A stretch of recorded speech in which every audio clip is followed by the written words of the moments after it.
Actually doing the opposite of what Mheshimiwa Honorable Njeri Maina is saying. What has been hurting our small-scale traders in Nyamakema, in Kamukunji, wherever they are, those who import even the consolidators of goods, is because the situation as it pertains today, if we were not to do this amendment, you will be required as an importer of goods, whether you are importing 2 cartons or a container load, to have a certificate of origin from every manufacturer of what you bring in, even for consolidators. And what the chair and the committee has done, having listened to all our small-scale traders, is to cure that problem, and that is what now the amendment seeks to clarify.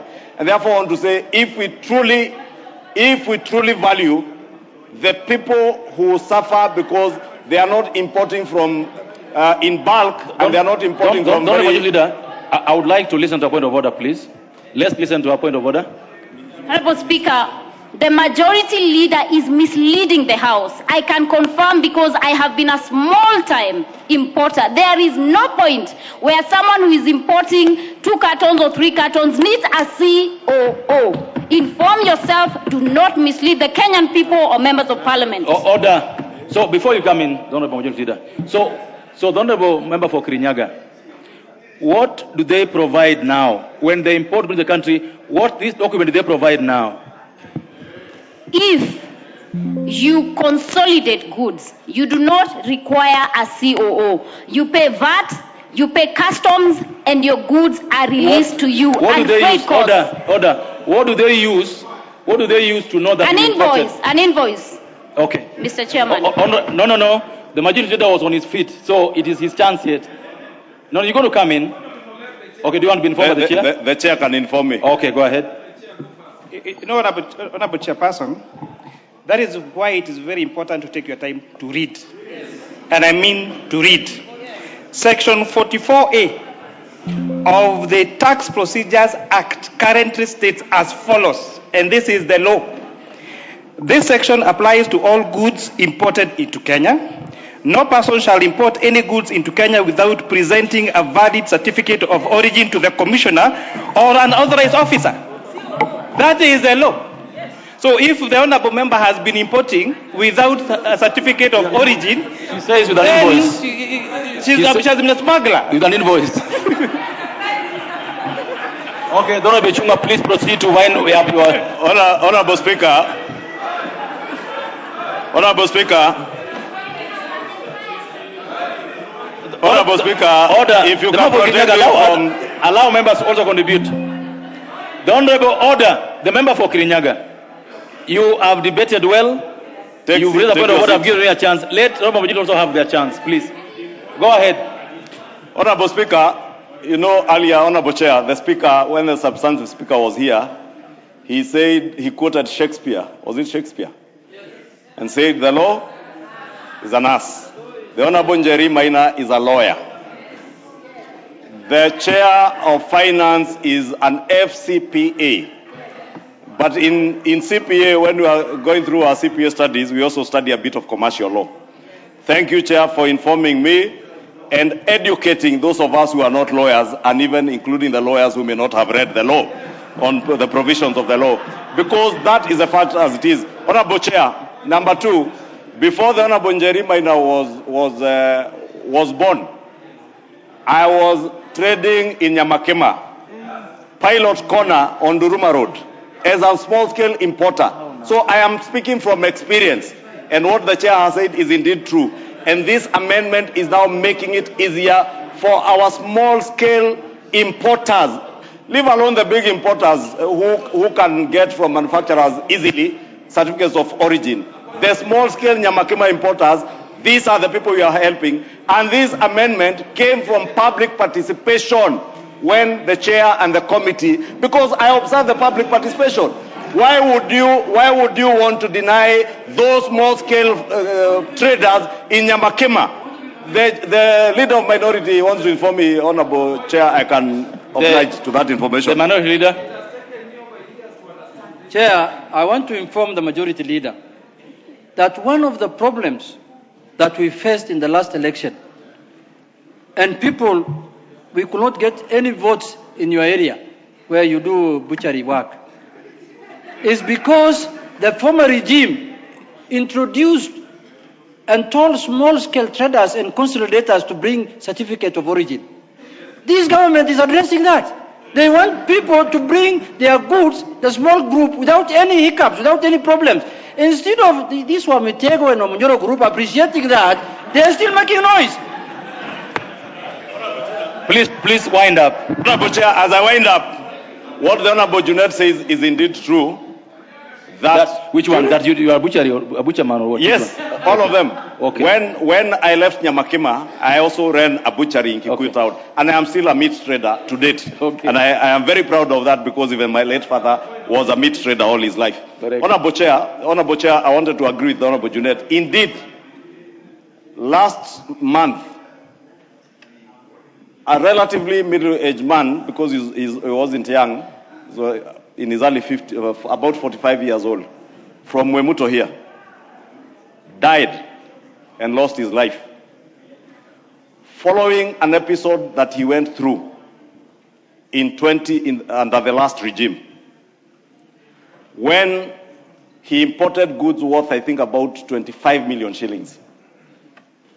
And those goods were touched one afternoon by Fred Matiang'i, then as Cabinet Secretary for Interior.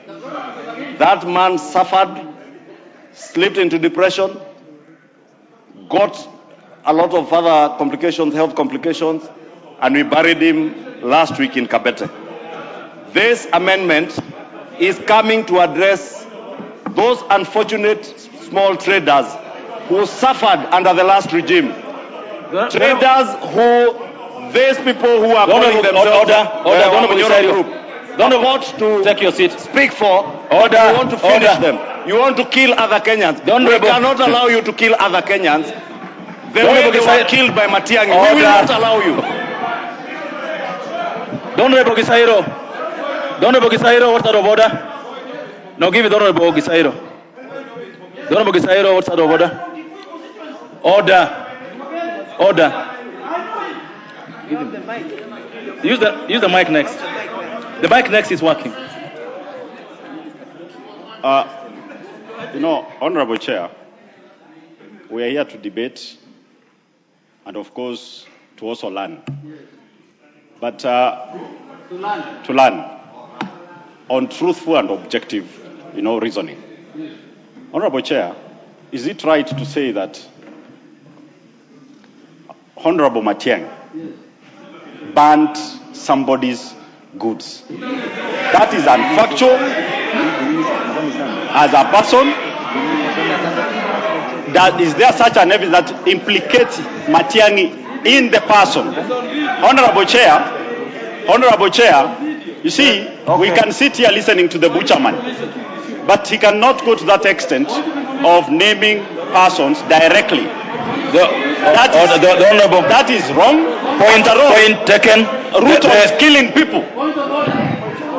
Do we start? The honorable Kibagendi, what is out of order? Is it the same thing, the Honorable Gisairo? He's on a point of order already. Honorable Chair, it's inappropriate for the majority leader to imply that His Excellency Fred Matiang'i, the incoming president, actually decided to ban someone's goods.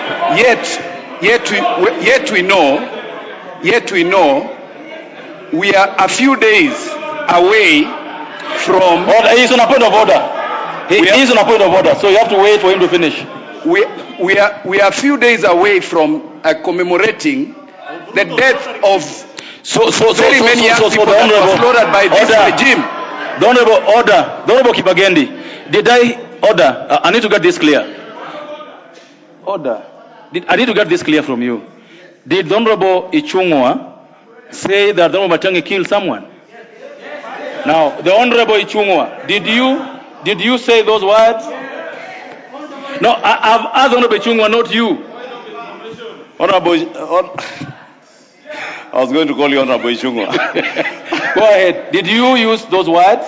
What I said, Honorable Speaker, Honorable Chairperson, I said a man from Kabete Mwemuto died out of depression. What I said Honorable Matiang'i did as Cabinet Secretary was touching the goods worth 25 million shillings.